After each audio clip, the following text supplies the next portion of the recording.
அஸ்ஸலாமு அலைக்கும் வரஹ்மத்துல்லாஹி பரகாத்துஹு. பிஸ்மில்லாஹிர் ரஹ்மானிர் ரஹீம்.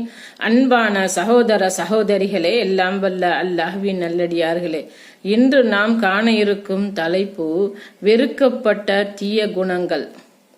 வெறுக்கப்பட்ட குணங்கள் பொய் சாட்சி கூறுவது. அவர்கள் பொய் சாட்சி கூற மாட்டார்கள். வீணானவற்றை கடக்கும் போது கண்ணியமாக கடந்து விடுவார்கள். அல் குர்ஆன் அத்தியாயம் 25 வசனம் 72. அனஸ் ரலியல்லாஹு அன்ஹு அவர்கள் கூறியதாவது, நபி ஸல்லல்லாஹு அலைஹி வஸல்லம் அவர்களிடம் பெரும் பாவங்கள் பற்றி கேட்கப்பட்டது.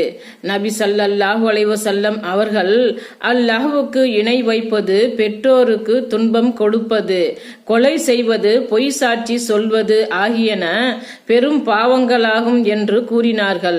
நூல் புகாரி 2653.